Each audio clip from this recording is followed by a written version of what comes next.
Good morning, friends. I think let's make a start. So my name is Mitesh, and I am working for an edtech startup company called Coding Nest. Agenda for today's meetup session is a feature selection technique or methods for both regression and classification problems. So here we'll be covering the problem one from classification, which is on Santander customer transaction prediction. This is for bank related project, and second one is basically for that advanced regression technique for prediction of that housing prices. So we'll take an advantage of a feature selection, and let's see how we can make a use, and where it stands in basically in that data science life cycle. So today's code is available under github.com/codingnest/feature selection hyphen classification and regression. Okay, I think let's get started with the first this data science life cycle. So this is a traditional data science life cycle. Everyone has to cover for each and every data science or machine learning projects. First step is basically it's like a data gathering. So here the data can come from any source. So currently we are taking the data from like Kaggle source. It could be like a CSV file, JSON file, YAML file, or it can come from real time. There basically we use a Spark streaming to gather the particular data. Once that data is available, then we go for basically for that data analysis part of it. Basically here we do data exploratory data analysis. Here we both have like data analysis as well as a data visualization part of it. Afterwards we do that feature engineering part. So feature engineering is like a broad topic over there. Basically we try to convert a categorical column into numerical columns. Then we try to find from that continuous variables, we try to find if any outliers are present. Then we try to remove those outliers available. If any values are empty, then we try to fill it out using those imputation technique available. Or say for an example, we have a date time stamp available, we try to convert into a like date, time, year, month, day, so and so forth. Next part is basically is a feature selection. Feature selection. In feature selection, say for an example, at the end of it, we have like 1,000 features are available, and we have to build up a model which is basically on low latency and which can give a result as fast as possible. Then we cannot directly jump from feature engineering to building up a model. So there is a one small step available, which is a feature selection, which helps us to select a sub features basically from that complete feature set available. Because of that subsets, basically it will have like low latency and it will optimize your model performance like a part of it. So which we will go ideally. Basically here we try to find a sub features out of those long features available, bigger features available, and try to find a sub features just to get that machine learning model to give it that performance, same performance, basically in a low latency period of a time. Again, then we'll go with that machine learning model building part. Basically we can use both machine learning technique as well as we can use a deep learning models, and then finally we go for that prediction accuracy and scoring part. If in case say for an example, machine learning model building part, we are not getting that accuracy, then again data analysis, it basically jumps back to that data analysis as a part of it. So this cycle keeps on repeating. Important part is we normally create a pipeline. So what is a pipeline? Basically it consists of a three steps. Basically it has a feature engineering part, it has a feature selection part, it has a model learning or a model building part of it, and this is how we normally create a pipeline. So pipeline basically helps us, whatever we have in the train data, we normally do it the same for that test data. So that's the reason we normally create a pipeline. So sklearn provides that pipeline strategy, TensorFlow provides that pipeline strategy, plus we can use like Facebook FB Learner, or we can use Apache Spark Databricks. So there we can create easily a pipeline of it.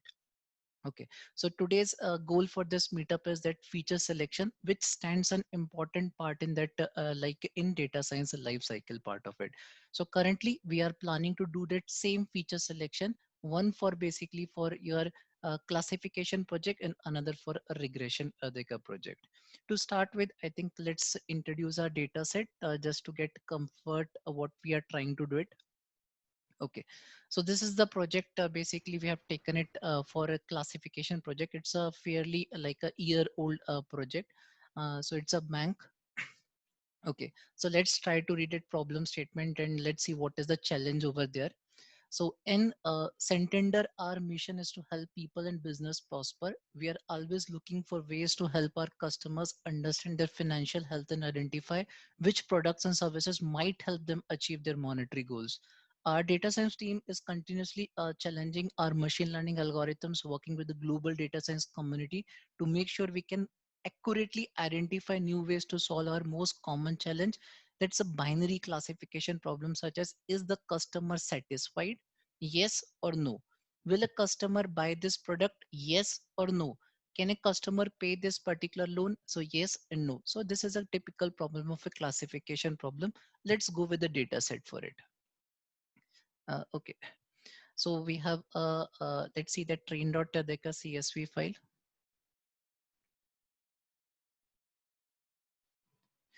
Okay, so let's see this train.tadeka CSV Deka file available.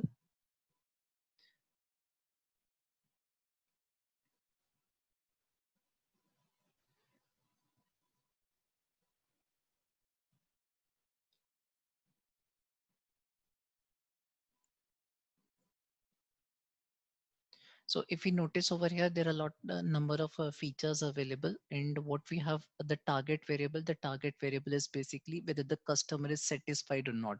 So target is basically it's like a binary. It's a 0 and 1. So let's try to see this later words. The second problem which we are trying to see is basically is a typical problem of house price prediction. So here we have taken that advanced regression technique. Let's try with this data set. So let's go for the train.tadeka CSV file. So here we have a fairly 81 columns, and I believe, I think in Santander, I think total is 271 columns. I think there's a total 271 columns. So let's try to download the data. So these data we have copied here in that data set itself. So here we have Santander.csv file. So we have converted train.csv file to Santander.csv file. Similarly, for house prices prediction, the train.csv we have converted into house prices.csv file. The difference, basically both have like a large amount of features available, and what our agenda is basically from this feature selection part of it, can we reduce those features without any impact on that accuracy part of it. Say for an example, if you are finding that basically for classification, we can find that confusion matrix, we can find that ROC AOC score, or for if we are finding for, say for an example, regression problem, we can look for those R2 score, or we can look for that RMSE adhika values. So this is the two projects we are planning to cover. So we'll go both in sequence, and we'll learn technique one by one. Okay, so let's go with the formal definition for this feature selection. Okay, so what is a feature selection? So feature selection is the process of selecting a subset of relevant feature for use in a machine learning model building part of it. And so here, so rather than selecting all the complete features in both the projects, so let's try to find some of the features, basically a subset of features. So what will it will going to increase? So what it is the advantage of it? So simpler models are easier to interpret it. So if you have like less number of features, the model will be the easier to interpret it because it has the less number of features available. Best part is a shorter training time. So important is, since we have a lot of, we have very less features available, same is true what we have do, will do that same thing for the testing part of it. So we'll have a shorter training time, so we have a low latency, or computationally cost is very low as compared to the traditional model where we have that all the features available. Another best part is, sometimes because of the techniques and methods available, we use enhanced generalization by reducing overfitting. So we can overcome those overfitting because of those noisy features are available, because like some of the techniques in that feature selection uses a regularization technique. Next, currently what we are currently working, we are working on the Jupyter environment. So we call it as a research environment. So normally we create a packages like we create like a WHL Adeka file. So these are normally created by a software developers. So by writing a functional base or like writing an object oriented a complete model, and then we package in the format of WHL.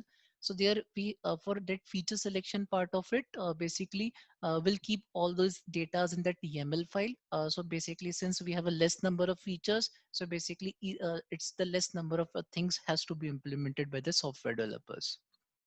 Because of less number of features, it reduces the risk of data error during that model they can use.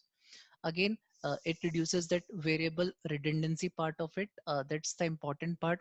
So there might be a few features which are like a mutually correlated to each other. So if you remove one feature, might be there is not an impact because other feature is basically other feature is exactly represented by the some other feature. So that's what it basically variable redundancy part of it. Bad learning behavior in high dimensional spaces important is since we have a large number of features means that much of learning in that high dimensional space, so that is very difficult to basically interpret the model. So it's good to have like in a low dimensional space if we are working on. So let's see what are the steps they are required. So let's see what are the processes. So a feature selection algorithm can be seen as a combination of a search technique for proposing new feature subset. So that's the important. So here we will going to use a number of techniques. Basically, it will going to propose a new feature subset along with an evaluation measures which scores the different feature subset. So for each and every feature subset, we will going to get a basically evaluation matrix as well, so which will help you to analyze which one sub feature to select, which sub feature to select out of that number of options available. So broadly classified, so if we see, so feature selection can be divided into three parts. So we can have like a initial check, basically initial check. This is what we call as a filter methods. So filter methods, then we can jump to this wrapper methods, and then we can have like embedded methods. So filter methods also have that number of types available, similarly like wrapper methods as well as embedded methods. Okay, so let's go one by one. What is the filter methods? Basically it relies on the characteristics of the features. Features means a data. It do not use any machine learning algorithm. So the difference between like filter method and rest, here it doesn't use any of that machine learning algorithms. Rest the two basically uses that any of that machine learning algorithms available. It is a model agnostic, so it is not dependent on any kind of basically like a model. So it tend to be less computationally expensive, basically since we are not using any kind of the models available over there. Since we are not using any kind of the models available over there. Next part is it usually give you a lower prediction performance than compared to the wrapper methods because it works like an initial screening part of it. So what we can remove, basically we can remove if there any constant values are available. Second, what we can remove basically quasi constant values. So quasi constant is basically like out of 100, say for an example 99 values are same, so it can also be considered like a same as that a constant values. Or we can remove like duplicated values available. So all those things can be taken into this filter methods. Okay. So it usually gives a lower prediction performance than a wrapper method. So it's like an initial check. So we can use a filter methods. Going ahead, we can use a wrapper method and embedded methods. It is very well suited for a quick screen and removal of irrelevant features. So it's like a quick scan, which is used almost every time whenever we have to do that feature selection technique. Okay. So how we can divide this basically like a filter technique. So we can have like a three parts. We can have a basic, and we can have like a constant, quasi constant, and duplicated. So what is constant? Say for an example, if any of the feature has the same value available, so we can easily remove it. Quasi constant, like 99% of the same values across the feature. So maybe because so it does not making any sense while that prediction rate target variable, so we can remove that quasi constant. Duplicated features, say for an example there are two features A and B. So here if we take either A or either B, so basically we can remove either A or B, one of the features over there.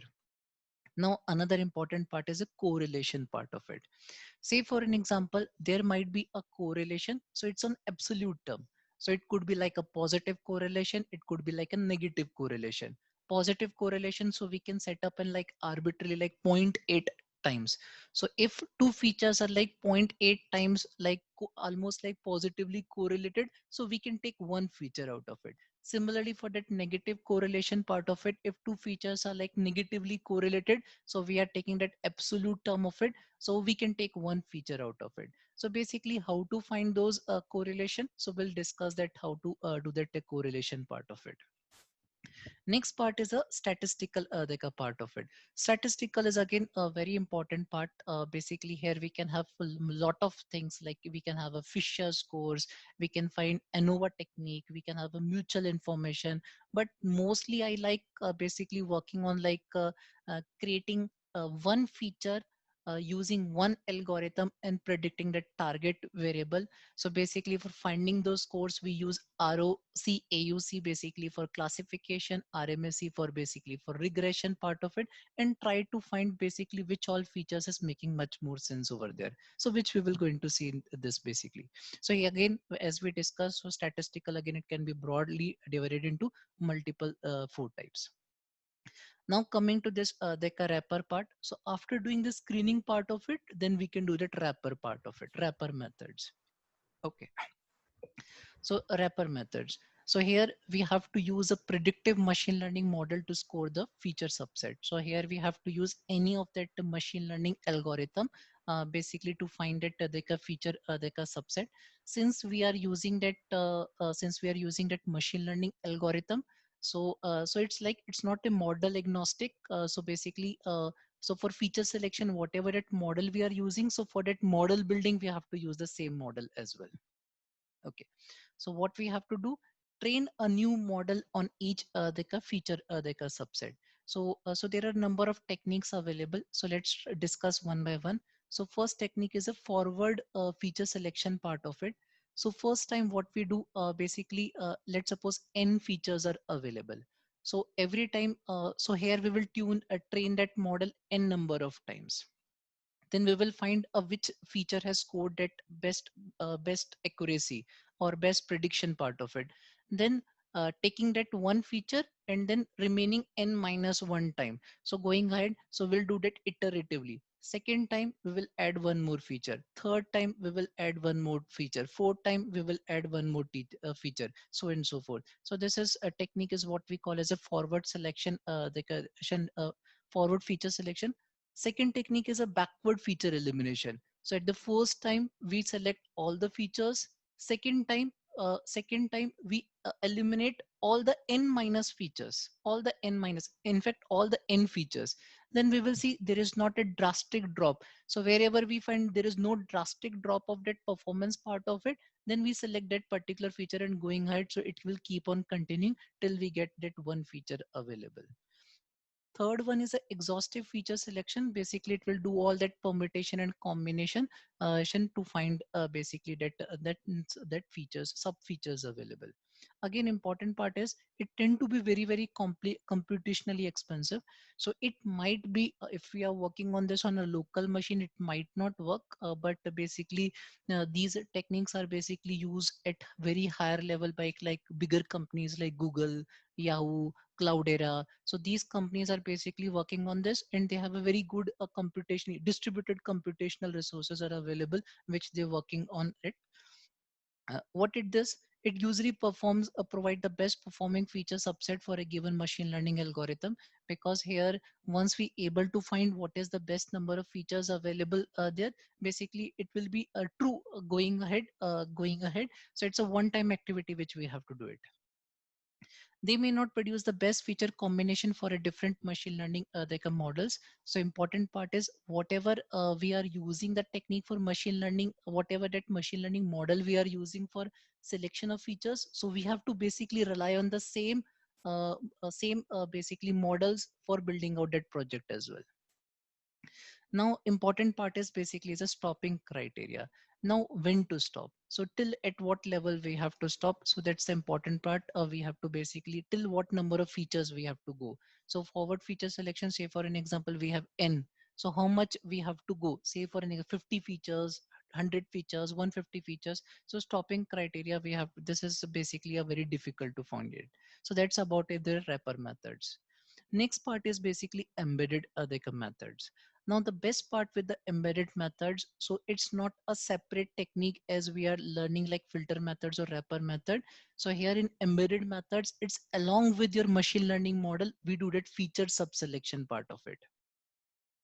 So there are so perform feature selection as the part of the model construction process. So that's the difference between wrapper. So wrapper is a two-way. So basically one is a feature selection model and another is for modeling part of it. But here embedding comes under as a part of your model construction process. It considers the interaction between the features and models. These are less computationally expensive as compared to the wrapper methods because they fit the machine learning model only the ones to find that optimum feature set. Okay, so what are the techniques available? Lasso regularization. Basically, here we use L1 regularization technique. We have like a regression coefficient for linear models, or it can be say it as a. So here we have like coefficients like theta one, theta two, theta two. So these are like linear coefficients for each and every features independent variable, or we can go for like tree importance. Basically we can use decision tree, we can use random forest, we can use a gradient boosting, we can use a XGBoost as well, because all these are like tree importance. They basically underlying its uses a decision tree over there. Okay, so as we discussed, so we'll be working on that two data set. One is that Santander, which is a bank customer transaction prediction. So whether that customer will going to make that particular transaction, target is basically 0 and 1, which is a classification problem. Then house price prediction, basically we have to predict the prices. The best part is we have a lot many features are available. Now let's try techniques available just to reduce the features over there. Okay, so let's make a start over there. Again, those who lately joined, so the data set, the code is available under github.com/codingnest/feature selection hyphen classification and regression. Okay, so let's make a start. So first for the data analysis, import NumPy as NP, import pandas as PD. For data visualization part of it, import matplotlib.pyplot as PLT, import seaborn as SNS, percentage matplotlib inline. We want each and every columns to be displayed using that pandas data frame. So that's why we have enabled this particular option. So these are required for both like model selection, feature selection, and for finding that accuracy part of it. Okay, so here we'll be working on two projects simultaneously. Let's try this part. So first time we are reading the data from that Santander Bank. So we are reading the data on that particular variable. So this variable is referring towards this particular data frame. Let's see the shape of this. I think let's the best part of this shape of this. So that's the end track which we will keep on doing this. So what we have to play with it. So currently we have 371 features are available. The number of observation is basically 76,020 observations are available. So in feature selection, can we reduce the number of features so that basically using the complete 371 and those number of feature selection basically will give the same kind of a performance, basically same kind of an accuracy. So that should be the goal of this particular meetup. Let's try this part. Okay, so let's see how this the head looks like. So here we have basically we have like 371 features are available. So let's see that last one, which is target. So target is basically 0 and 1. So this is a proper problem of a classification problem. So let's try to load the housing prices.csv file as well. So again, the goal over here is basically here we have number of observation is 1460. So fairly small data set, but here the number of features is 81. What should be my goal while predicting that sale price? So can we reduce that number of features from this existing feature set, so that it will give you the same performance as what we are looking at earlier. So that's the goal for this regression project. Okay, so with this goal in mind, so we'll work on that initial screening using filter methods. Wrapper methods are very difficult to achieve. Basically, it will take us some lot of time or on the current machine. So we can skip this part, or then we will move to basically embedded methods. So that's the goal. I think let's try how much able to achieve it towards the end of it. Okay. So currently, let's see the data set how it looks like. So we have this.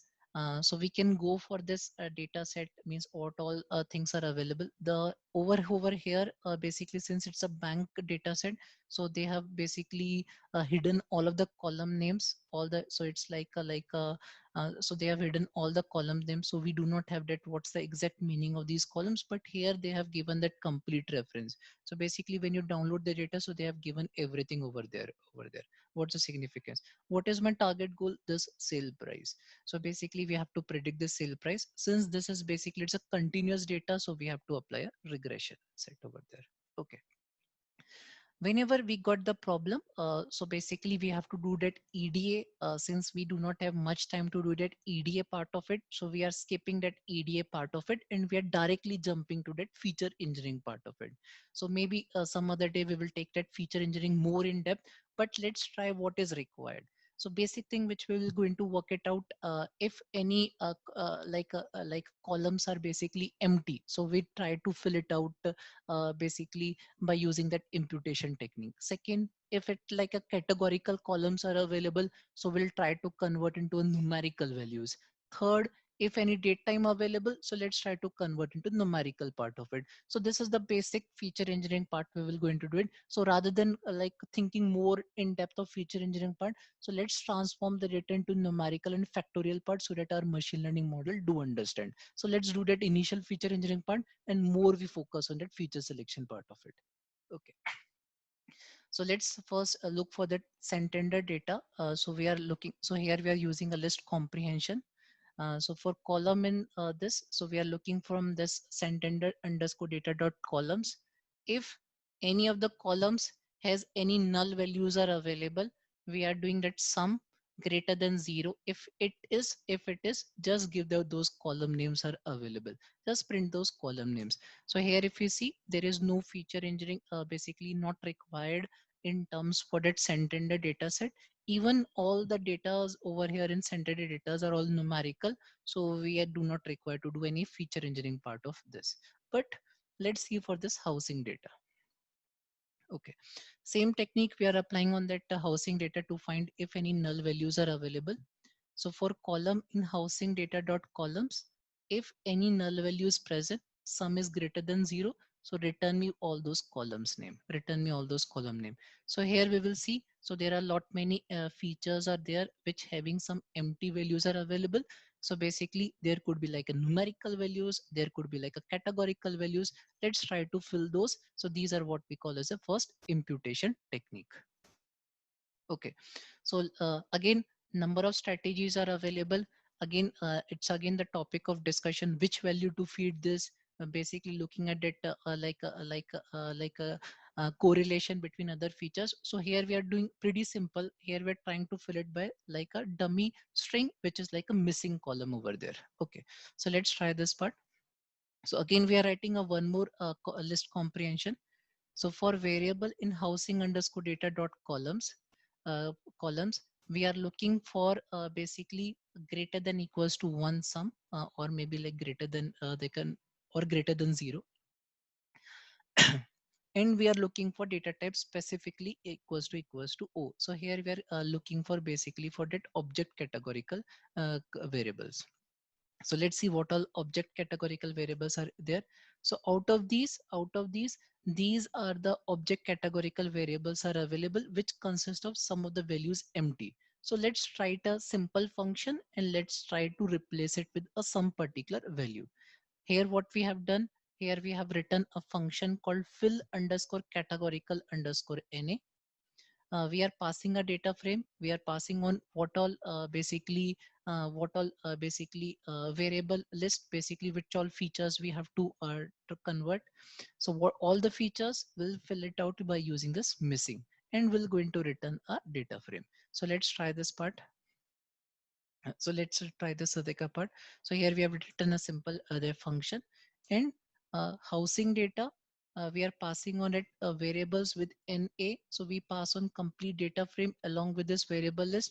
For each of the variable list, it fills out the empty values with that missing other part of it, and whatever the data frame it's returned, and we are saving with the same variable name called housing underscore data. So in this way, we are able to fill those other values for that categorical values.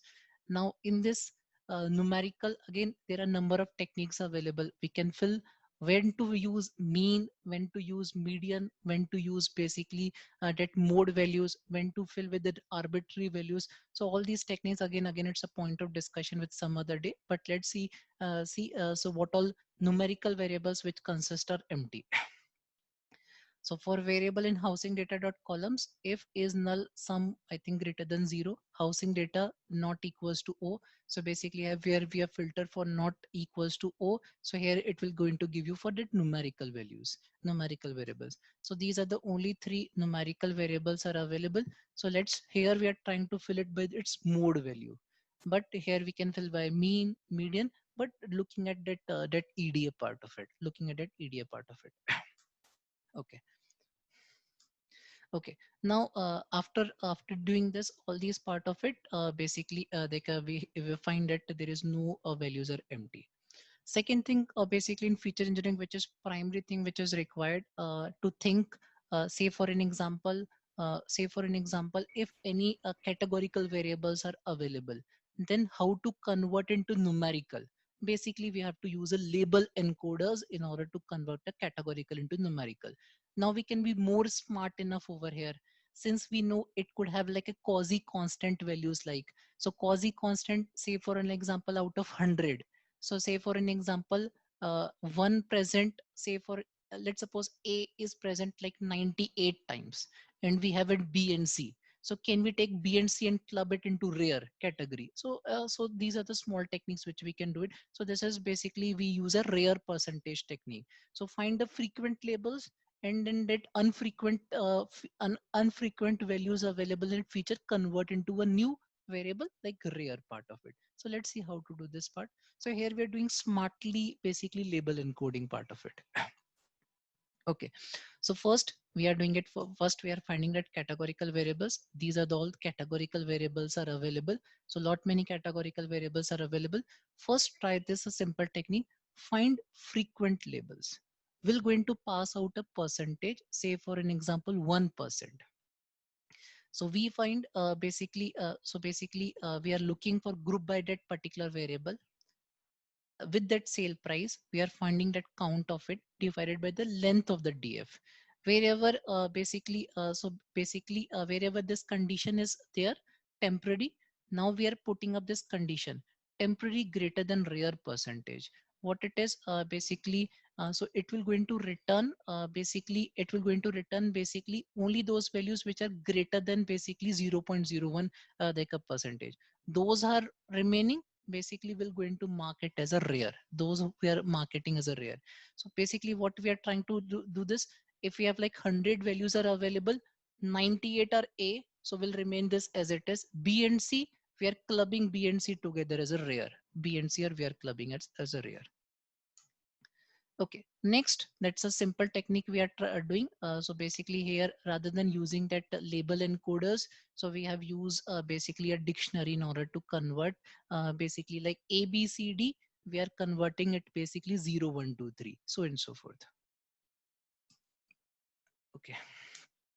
So basically all the objects has been converted. Only one thing which is remaining, basically we have some years are available. So which we have to do again a transformation part of it.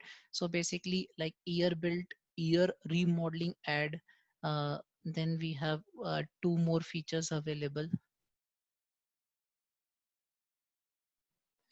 This garage year built, and one more years old. So again, in that EDA, we realize that years old has some kind of a relationship. So what we have done it, basically we have subtracted this years old minus with all of the features, and we have converted a new features. So that's what we have done it. So this part is what we call as a temporal variables, means creating a temporary variables. So what we have done, all those three variables, year build, year remodeling, add garage, year build, we find a relationship with years old. We have subtracted basically a new, so we are saving with this the same feature name year built, with the difference of years old minus year built. Again with year remodeling add, we are basically years old minus this. So this difference becomes like a numerical variables, and we are dropping of this years old. So this is how we have done a bit on feature like engineering for this part of it. Okay, so this part is done. Okay, now what we are basically planning to learn, basically a feature selection like other technique. Okay, first and foremost part, since basically we have to split the data. So let's try to split the data, both the datas we are trying to split, basically like 70 for that training part, 70% of training part, and 30% for testing part of it. So here we are creating X train Santander, X test Santander, Y train Santander, Y test Santander. We are using the train test split. We are passing on that Santander data, just dropping the target. Here Y we have taken as a target. Test size we have taken as a 30%. It's a good to put a random state just to see the data, means the performance of your model same as that of your like a development environment, same as that of your production environment. So just to reproduce the data set. So so let's see how the split we have done. So again, important is 370 features remains intact, and we have that number of observation. Here we have 53,214, 22,806. Let's do it for basically for your Boston housing data set as well. Same way, we have done 79. See, one feature is basically sale price, that is 80th, and 81st that we have dropped off, which is basically years old, years old. So that's the only thing which we have done. Okay. Now, what is the goal? So we are looking for 370 is the features for basically Santander, and 79 is the number of features available for housing data set. Now, can we drop some of the features? Can we select some of the features out of it? So let's try this part. Okay, so what we have done, we have made a copy, since we'll making some changes over there for that to results intact. So we'll be finding that results one with that original data for both of them, and after modification on this data, and we'll try to find that compare the result for it. So that's why we have taken a copy for it. Okay, so here we have written a simple basically methods, both for like classification and regression, pretty straightforward. So here we have written run random forest. Basically here for finding that accuracy part of it, we have used for classification random forest classifier, and for regression we have taken random forest regressor. So X train, X test, Y train, Y test. Random forest classifier, here we have taken number of estimators is equals to 200. Basically here the number of iteration it will do, it's the number of iteration is 200. Random state, again it's good to put 0. So here we have done regularized random forest classifier. Basically here we have tuned that hyperparameter as maximum depth is equals to 4. Here we are trying to fit the model. So model has been ready. We are trying to predict a probability of it. That's a prediction ready. So we are finding that ROC AUC score for both training data as well as testing data, for both training data as well as testing data. Now when we come to that regression part of it, what is the change? Instead of random forest classification classifier, we are using random forest regressor. Same, we are use maximum depth is equals to 4, number of estimators is equals to 200. Previously we are using predict proba. This is basically probability, but there is no regression like probability, so we have to use dot predict method. Previously we are using ROC AUC score. Now we are basically using RTUCA score. So RTUCA score is 1 minus SSC divided by SST. Okay, so RTUCA score for both training data as well as testing the data. Okay, now let's get started. So first technique, so we'll start with the filter methods. So first, filter method technique, we will going to find a constant features. So these are pretty easy to find. Even we can use an exploratory data analysis basically to find what all values are constant in that particular features. But here, since we have like 370 features, so let's try to use a technique which is available. Okay. So here we are using from sklearn dot feature selection. There is a technique called variance threshold. What is this variance threshold? Pass threshold is equals to 0. So threshold is equals to 0 means each and every features having the same threshold, means basically same threshold. So you will going to get a constant value over there. So this is how you have created a object of this variance threshold. You are trying to fit on Santander data. So this is for basically for classification. Classification. Now your object has been ready with the current data set. Now what is get support method? So get support method will going to give you a Boolean vector indicating true, basically those who have non-constant values, and false, basically those who are having constant values. If you notice, we started with 370. If we use just a simple technique, what is a constant values available, so we come down to basically 332. So basically with this technique, basically 8, so basically here we are able to remove 38 the features. So 370 to 330, the 332. So basically here, just using this technique, we can able to use a 332 technique. Okay, just to verify those features it has removed. So what all things are available?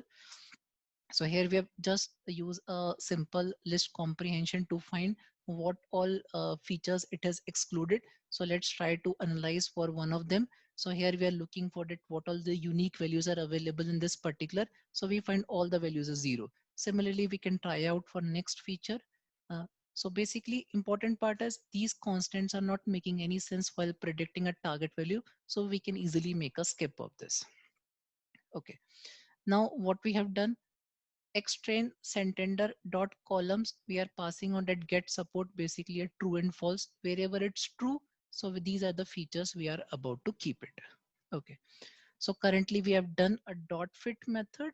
Now we'll do the dot transform method. So let's see. So dot transform will going to make the changes over there. So dot transform will going to make the changes. So dot transform, extrain extender, Santander transform method. So with this transform method, so we are doing both for train data as well as test data. So after this transformation, so if you notice 332 means 370 minus 332, it comes out to be 38 columns. So it means 38 columns. So we are able to remove the 38 columns. Now important part is, now let's try to relate, is there any impact on that basically for that accuracy part of it? So we are basically calling this run random forest classification. So this is the method which we have defined it over here. It require x train x test, y train y test. So it requires x train x test. Here we require y train and y test basically for that Santander data. Let's try to execute this part. So what we are expectation is basically this data and this data after removing this basically we are getting the same ROC AOC score. So let's try to execute it. So using this simple technique, we'll see that we are easily able to reduce it 38 number of features. So if you notice, basically ROC AOC score is almost coming the same even after removing the 32 Deka features, 38 features. I think that's a nice, we are able to reduce it. So we are just improve that like a selection part of it, feature selection part of it, just using the simple technique. Okay, let's try to do that same for that regression. Is there anything available? Again, let's try this part. So again, we have used threshold is equals to 0, get support. So currently, if you notice 79, so currently there are no constant basically values are available in this housing data set. So we can move ahead. Second step basically in that filter techniques available is basically quasi constant features. Now in quasi constant features, basically as we discussed, like 99% consists of the same values. So means we can easily consider these as a constant values. So let's see how to do this part. The result of previous one is like a numpy vector. So we are again converting into a data frame. Okay. So how we do it, or we can write a simple Python function as well. So basically try to find a value count wherever that value count is like 99 and exceeding. So we can basically include those columns available. So that's the same functionality done by that from sklearn dot feature selection variance threshold method. So variance threshold 99%, 0.99%. So we are making it as 0.01. So 0.01. So here we are trying to fit the method and get support method.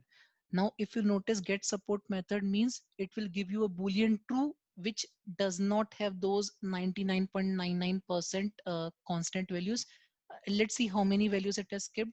So from 332 to 268. So if we calculate, it comes out to be 4 to 64. So it comes out to be basically it is able to remove.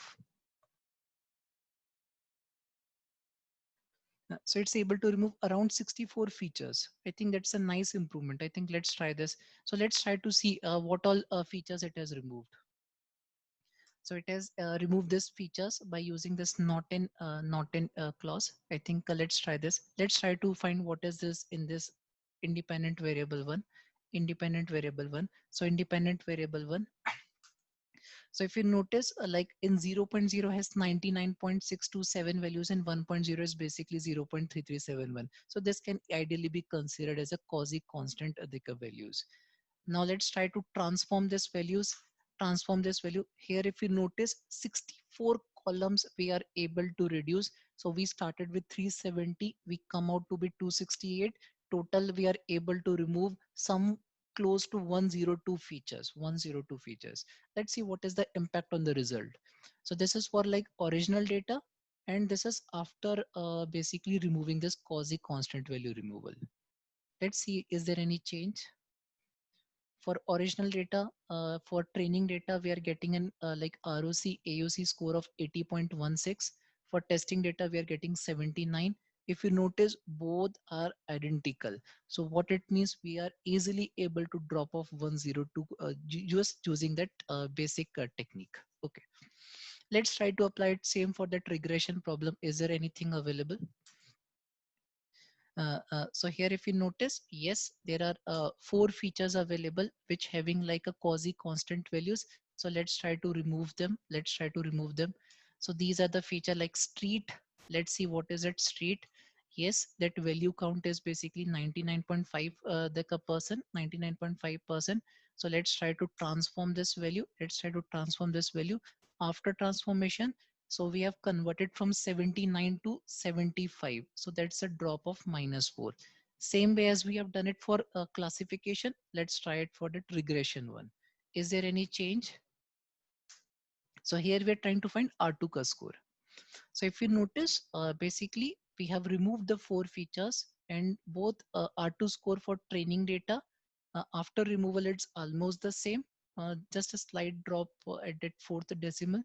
And for training data, I think there is a bit improvement. So that's a nice technique we are able to use this.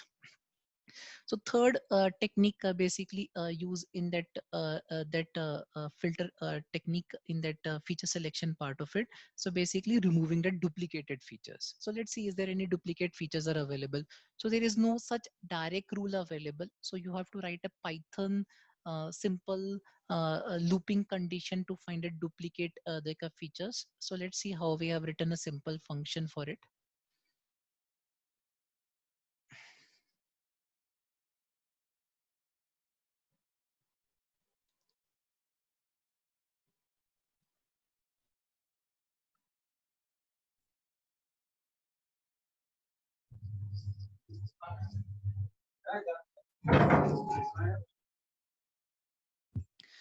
Okay, so let's see this part.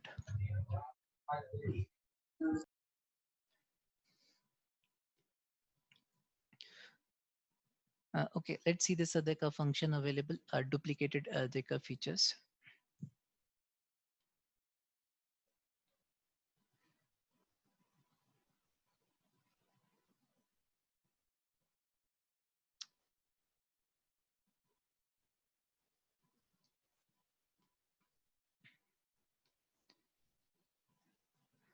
Okay, let's see this part with duplicated feature. Yeah, yeah, duplicated feature. So here we have written a simple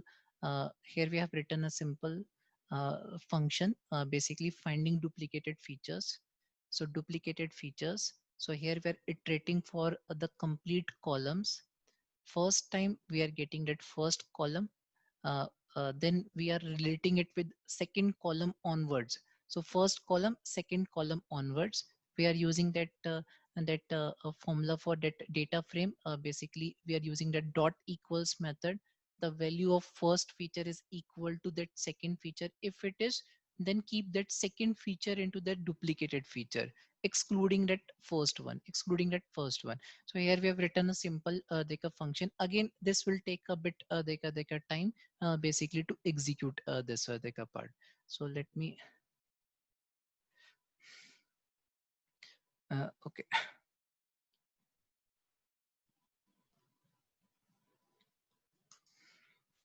So this might take some time basically to find it duplicated features. So how many times we are doing that iteration? Since here we have the number of features, we have 268. So 268, second time 267, 265. So basically it might take some time as such.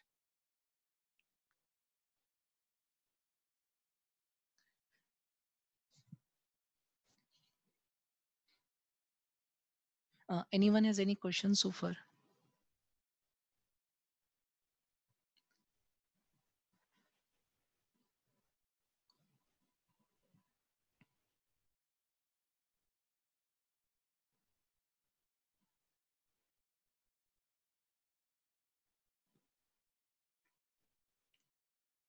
Okay, I think let's wait for this result to come in.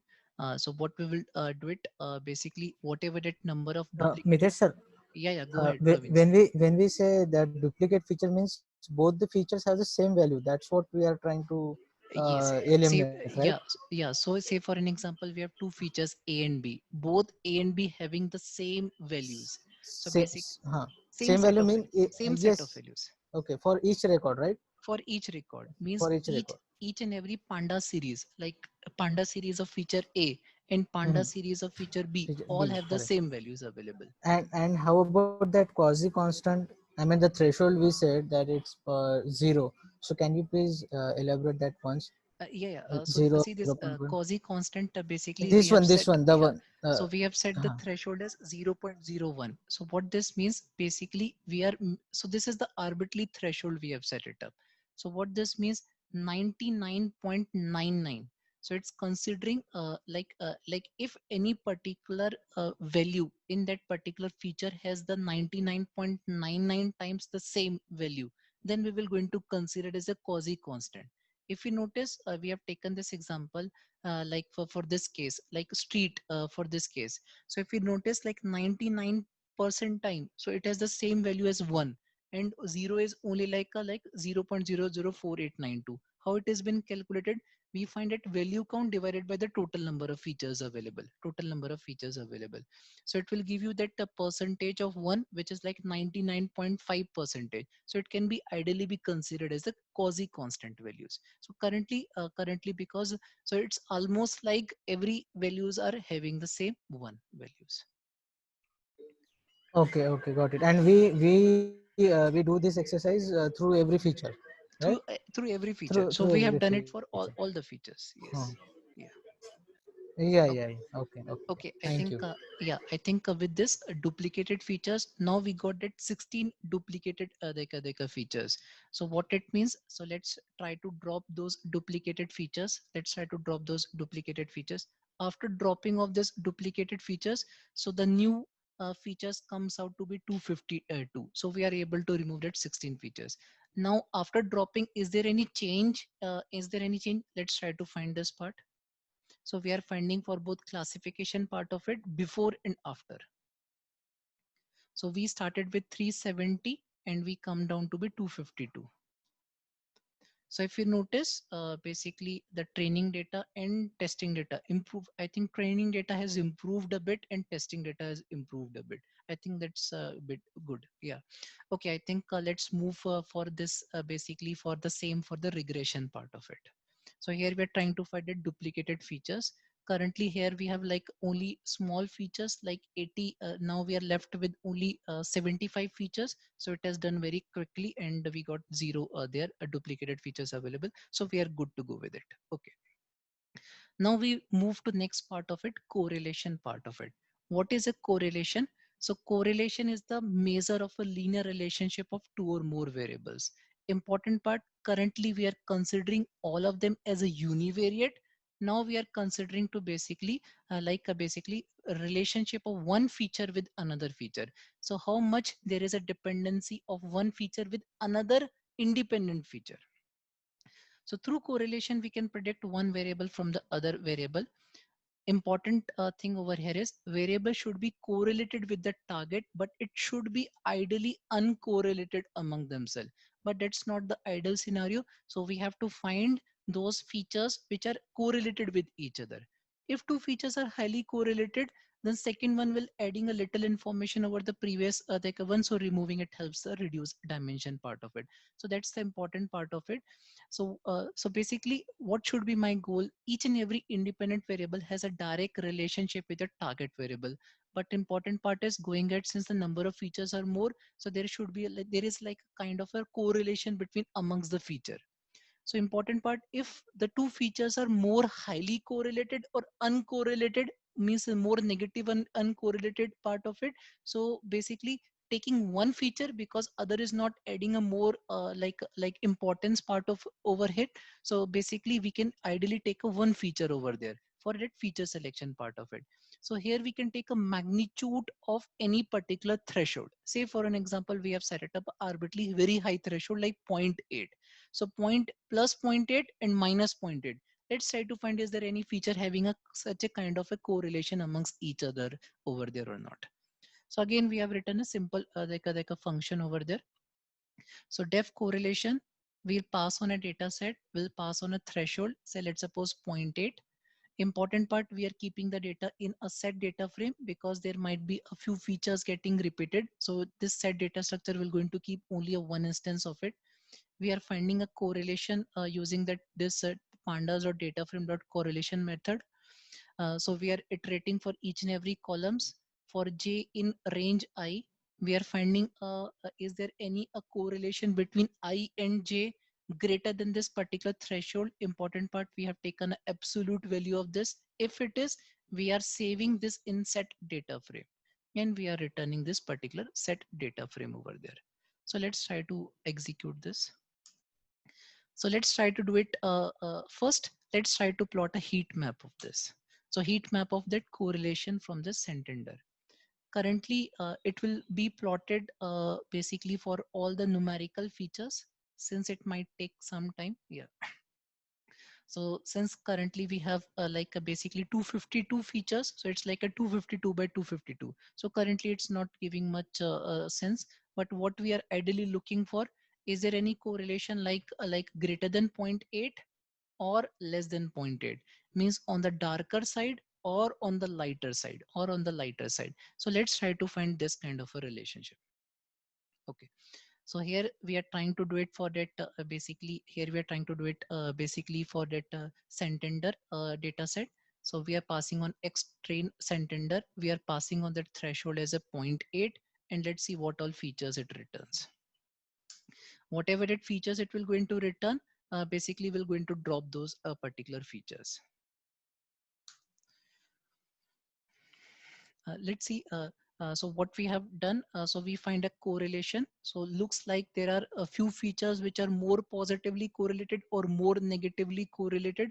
With this, we come down to 119. So what means we started with 252 and we come down to 119. Basically, we have dropped off significantly 133 columns. Now it's good to check whether is there any impact on that original data. So that's what we are trying to check part of it. If it is not, then we are good. Basically, we started from 370 features and we come down to basically to 119 features just by using that simple filter techniques. So if you notice, in fact, we have significantly improved for training data, means a bit improvement in data, and almost the same on the testing data. So we are good so far. We started with 370 features and we come down to 119 so far. Okay, let's try to do it for the same for that regression as well. So what is the goal?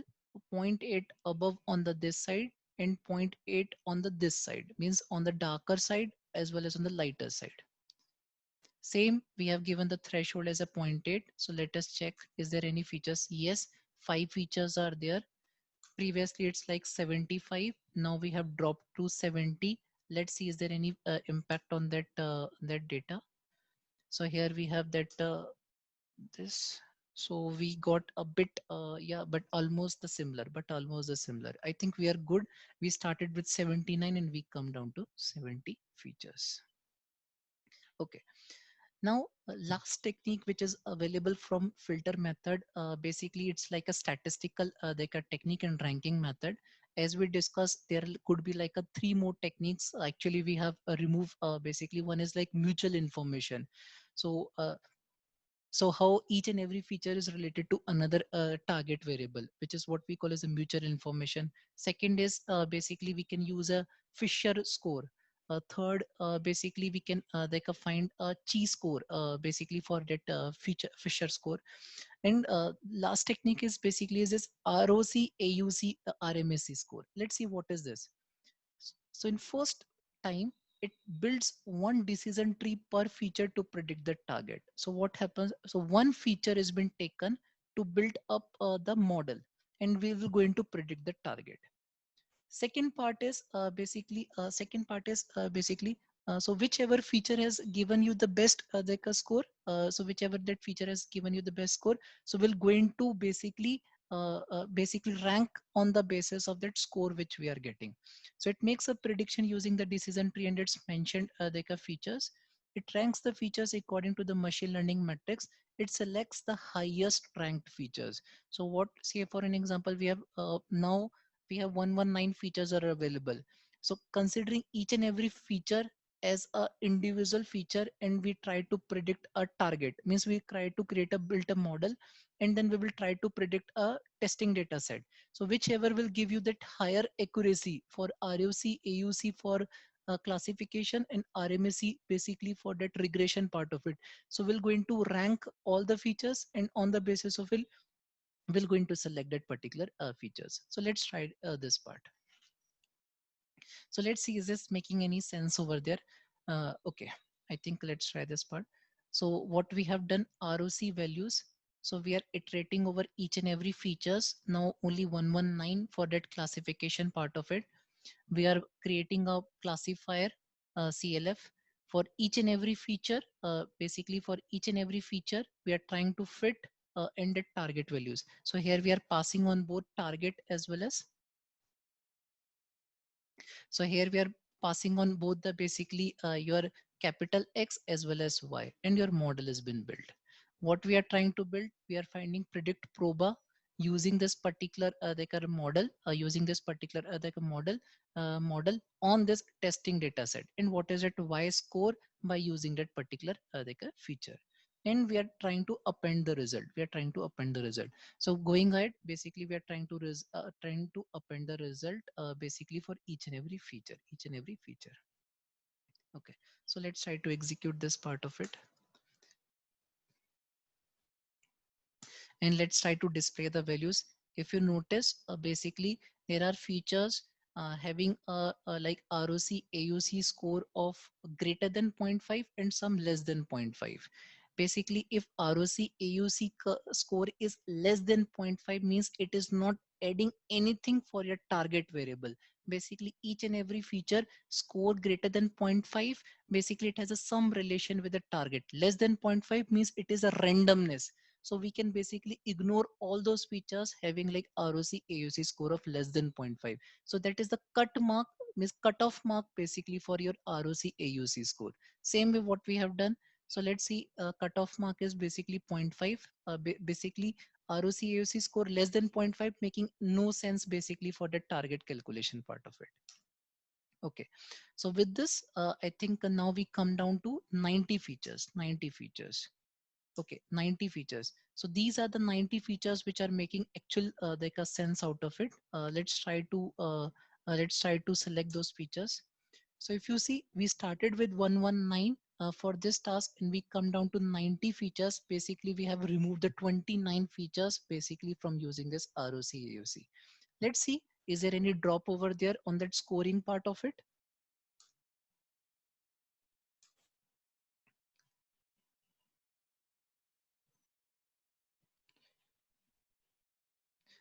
If you notice, I think we have a train score, test score 80.165.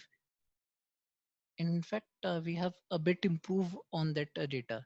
So we started with 370 and we come down to 90 features. I think that's a significantly we have done it for that classification part of it. Same thing we are doing it for this, but important part over here is instead of decision tree classifier, we are taking a decision tree regressor, and instead of ROC AUC, we are finding that mean square error, mean square error. So mean square error, let's try to plot this values. Uh, the important part over here is basically over here is, so those features having a more mean square error, since this is a loss function. So that's the opposite of basically your ROC AUC curve. So here you want more values, but since this mean square error is a loss functions, you want less of the values. So you want lesser of the values. So let's try to plot a bar plot. So here, if you notice, so these are the features basically having a greater loss function, and these are the features basically having the less loss of the function available. So here you can set any arbitrary threshold. So let's suppose I have selected like 75, 7.5 into 10 raised to power 10. So that's the arbitrary we have taken it up just to ignore all these other features. And let's see, is there any making any impact on this? So we are dropping up. I have seen many times they have used like till half of it. So maybe you can take half of it. But for safer side, I have taken till 7.5 into 10 raised to power 10. So let's try this part. So I am finding MAC values less than 7.5 into 10 raised to power 10. So if you notice, basically it will going to exclude the 5 features available. So we come down from 70 to 65. Let's see, is there any impact over there in final calculation? I think it's a bit on that training side, but it's good on the testing side. So here we have significantly started with 79 features and we come down to 65 features. I think that's a nice improvement just by using a filter technique available, just by using a filter technique available. So from filter technique, we have done basically 372, 90 for that classification problem, and again 79 to 65 basically for that regression problem. I think let's jump to that wrapper methods. Wrapper methods are difficult. It will take some time. So let's see how to do it. Wrapper methods. So these are like greedy search algorithms. It utilizes a specific classifier to select the optimal like a set of features. Basically, what is the goal? So it utilizes a specific classifier. So here we have to use a specific classifier in order to select that optimal set of features. It's a sequential feature selection algorithm. It adds or removes one feature at a time. So say we have done step forward feature selection. So first time it will going to create a model creating one feature at a time. It will going to find that performance number. For the second iteration, taking that one feature which has given you the best performance, then going ahead, it will take n minus one combination part of it. Third iteration, n minus two, n minus three, so and so forth. Important is it is like a greedy search algorithm. It requires a lot of computational power over there.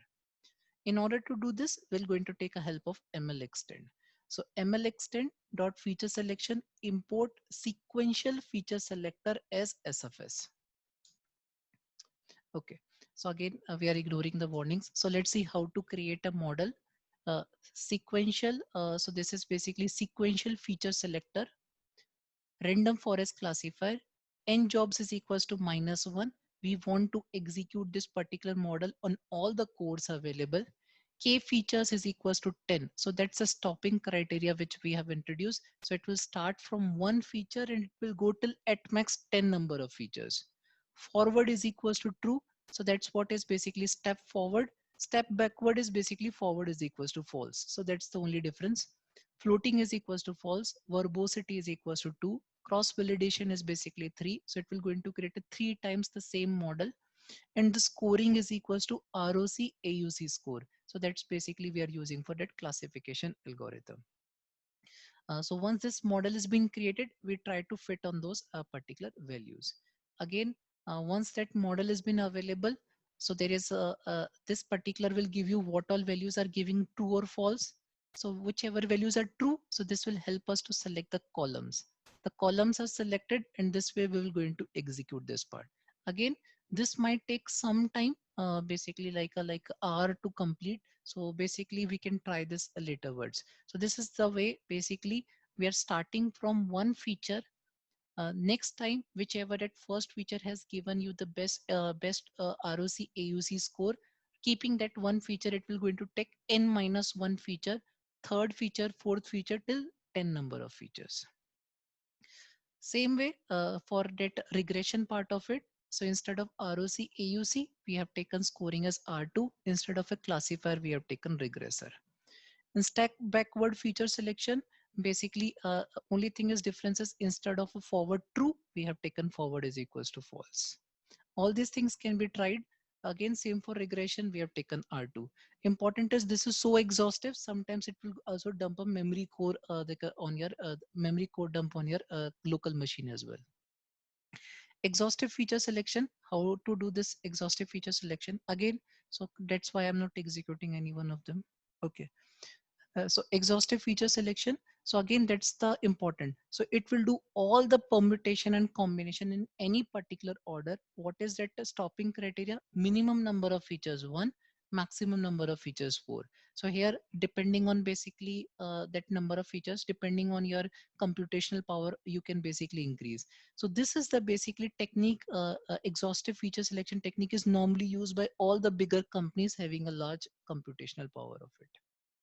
Okay, so we are basically avoiding all this part of it, regression part of it. So that's how wrapper methods are very difficult to run locally until or unless we are working on that computational environment. But what best we can do, we can take our knowledge from filter method and we can jump to directly to that embedded methods. Okay. Okay, let's jump to this embedded methods. That's the last technique, and let's see how much we are able to improve a lot on it. Okay.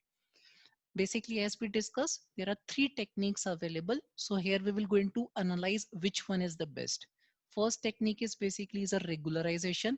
Here we can use a both L1 and L2 regularization. L1 is basically lasso, L2 is basically ridge, L1, L2 basically elastic net, or we can use your basically regression coefficients, basically your theta 1, theta 2 till theta raised to power n. Third is basically your tree importance. Let's try to compare all three of them, and let's see how much significantly improvement we can get out of it. Okay, so what is a regularization? So regularization consists in adding a penalty on different parameters of the model to reduce the freedom of the model. So what is the goal? So in order to remove those outliers, so we add that particularly regularization term. So it will going to add that complexity on each and every features coefficient. Because of this, basically some, if we are using L1 regularization, some coefficient tend to become zero as well. So let's try to see an example over there. So see, this is an example of L1 regularization. Here we are trying to increase that shrinkage parameter. Here we're trying to shrinkage parameter or complexity parameter to start with. So these are basically theta 1, theta 2, theta 3, theta 4, theta 5, theta 6, and theta 7. So these are the like coefficients of each and every features. As and when we are increasing that complexity parameters, so if you notice, some of the parameters are getting zero, some of the parameters are getting zero. So here if you notice 1 2 3, these all parameters get zero. Only after this only one feature is this.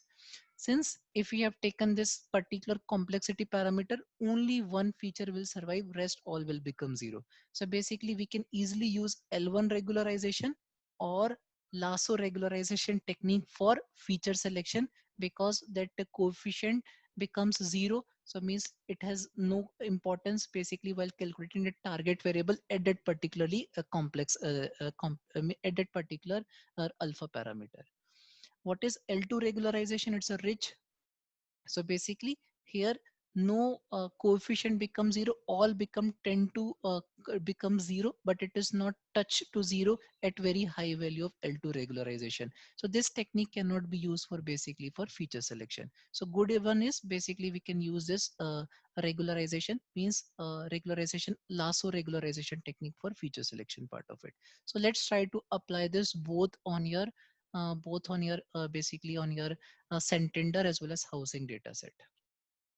So what we have done, already we have one X train for Santander and X housing. So we are making a two more copies. Basically, we will first we will apply it for regularization, second for regression, third one is for tree importance. So that's why we have made a 3 copy of these data set.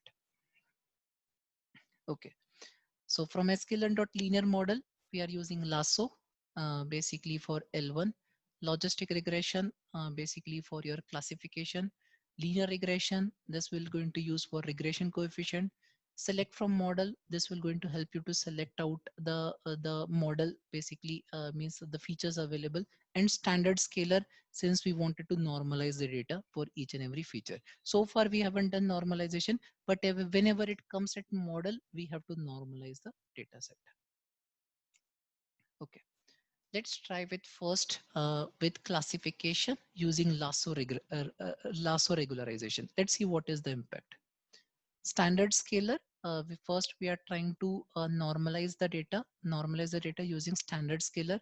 So standard scalar will make a mean as 0 and variance and standard deviation as 1. Okay, next part is select from model. We are selecting this logistic regression hyperparameter. So C is equals to 1. That's your control hyperparameter for that logistic regression. Penalty is equals to L1. So that's the important part. If you are using penalty is equals to L2, which is by default, which is your rich. L1 means lasso. Solver, we are using as a liblinear. So it could be like libsvm as well. So here we have taken that select from model SCL. So here we are trying to fit this model. So we are trying to fit this model basically on the same training data as well as wire train data. So here basically since it is like an embedded method, we are doing feature selection as well as modeling together. Okay. Now get support will going to give you a true or false. Important, true means those coefficients which are remained. False means those coefficients come down to 0. I think that's the good part. I think let's try this part. True means those coefficient remains true. False means those who have come down to 0. At this particular C is equals to 1. So that's the basic behavior of your lasso regularization. So let's use a get support. Length of this, so important is we started with 90, we come down to 68, so we have significantly removed 22 features over there. Let's see, is there any impact on that original data? So original data, and we are comparing it with lasso regularization. So that's the nice if you are able to achieve from 370 to 68.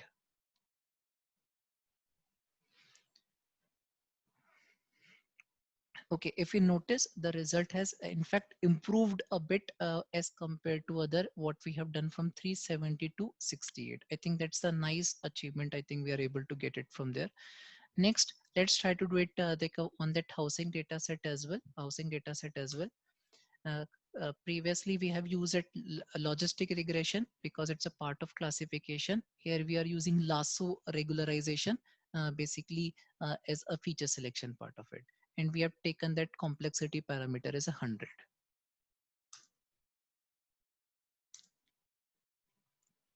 Okay, some values are true, some values are false. False means these coefficient has shrunk to 0 at this particular alpha 100. So let's see how many we are able to reduce. So we started with 65 and we come down to 60. We come down to 60. I think that's the nice improvement by using this technique. We come down from 65 to deka 60. I think that's the nice. So this is the one technique basically we have used. Since we have created two more copy of it, So let's try to use it for that regression coefficient model as well. Okay, what are the regression coefficient? Since we know the equation of your hypothesis as y is equals to theta naught plus theta 1 x1 plus theta 2 x2 plus theta 3 x3, these theta 1, theta 2, theta 3, these are the coefficient.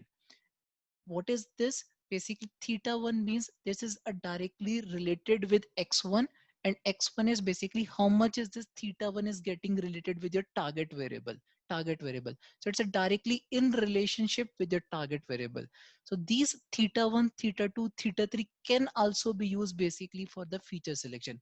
More the theta 1, so more is basically like a importance, feature importance, as compared to basically your target variable y. So let's try to use the same thing, like a part over here, to use the same.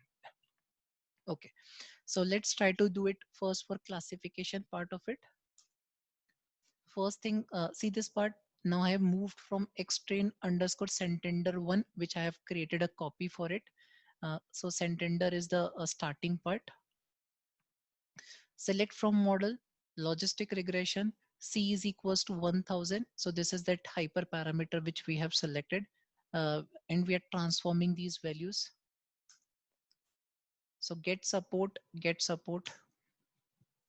At this particular, so lot many values have come down to 0, but there are few features having the result as true, true, true. So let's try to analyze. So if you notice, basically we started from 65, which is initially, and we come down to 22. So there is a drop of basically 43 features. There is a drop of 43 features. Okay, let's see, is there any impact when we try to compare it?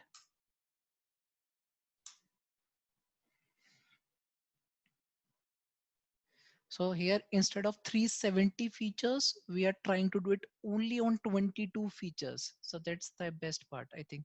If you notice, we have improved the result. So that's the best part of this.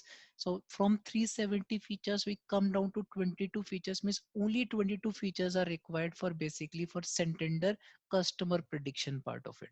Let's try to do it same for that regression part of it. Again, regression part of it. So here we are taken directly linear regression because it provides you the directly linear hypothesis equation. So here we have taken that hypothesis model. Let's see if it works or not. Not sure. Let's try this part. So many values are false. So I think we have only 4 features available. Let's see. So we started with 65 and we have only 4 features available. There is a big drop basically by selecting only 4 features. So we will going to exclude this. So we won't be taking this into account regression basically coefficient for finding this regression part of it. So let's move to the last part of it, which is tree based. Now tree based is more popular. Important is basically here it can provide a good generalization. It's a low overfitting the part of it. It's very interpretable way. It's easy to understand, most popular. It provides you high accurate result. Decision tree can be mixed with your random forest. It can be mixed with your XGBoost. It can be mixed with a gradient boosting part of it. So let's try to use the same Adeka part over there. So here, so let's try for classification. So instead of decision tree, let's try to pick a random forest over there. Random forest. Let's see what is the impact. So currently we are doing it on that Santander 2, which is basically having a 65 features. So let's try this part.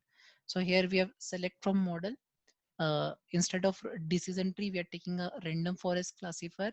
Number of estimators is equals to 400. So it will going to take that many number of estimators. And we are trying to fit on that 65 adeka features. This is your get support. It might take time depending on how many feature number of estimators we have taken. Let's see what is the impact after original and after doing this.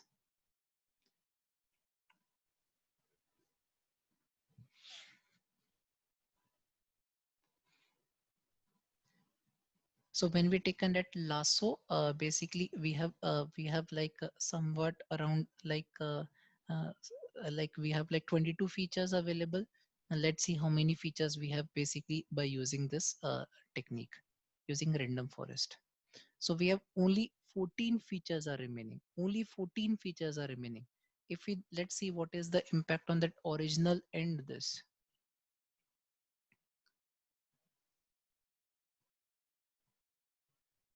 See, if you notice, there is an improvement on your testing score. So this is the last exercise. So we started with 370 features basically for your classification problem. We end up with 14 features, means your 14 features is only required for your customer prediction. You do not require the remaining features. So that's how you can basically optimize your classification modeling part of it. Next part, I think let's see for regression part, same activity. So we started with basically 79 features, 79 features. Let's see at the end of it. So we have like 7 features. Let's see what is the impact.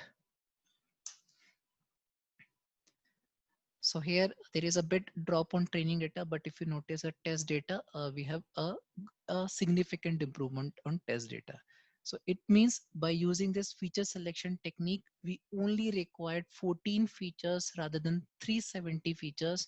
And for housing price prediction, we have started with 79 features.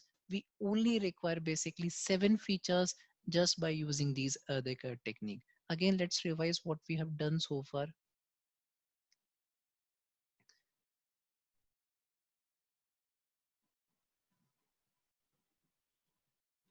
Yeah. So basically, there are 3 techniques in feature selection part of it. Filter method. Filter method has again basically 3 parts. We have a constant, we have a cozy constant, we have a duplicated features. Correlation, again to find out how the relationship of one feature with another feature. In statistical technique, we have a mutual information. We have a Fisher scores, which might not give you a better result. The better we normally use basically training one feature and finding that that score by using ROC AUC for your classification and for R2 score for your regression adhika part of it. So basically this is how you can rank the features, and for that constraint 0.5 less than you can remove it for a classification part of it, and you can take a basically loss function over there. You can select a hypothetical loss function which can help you to select which will help you to filter out some of the features available.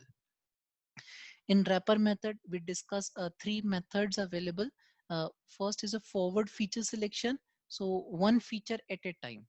Backward feature elimination, one feature at a time, means elimination part of it. Exhaustive feature selection, basically like n number of permutation and combination. All these are very exhaustive process. It requires a high computational and time to execute this. Then we discuss embedded method. Embedded methods are 3 types of it. Basically, yeah, basically we have lasso regularization, which is like L1. Then we have a regression coefficients for your linear model, basically your hypothesis function theta 1, theta 2, theta 3. Tree importance, we can have a random forest, we can have a decision tree, we can have like XGBoost, and we can have a gradient boosting, gradient boosting. So this can be used for both classifier and regressors. So this completes your today's the meetup goal. Anyone has any questions? Sir,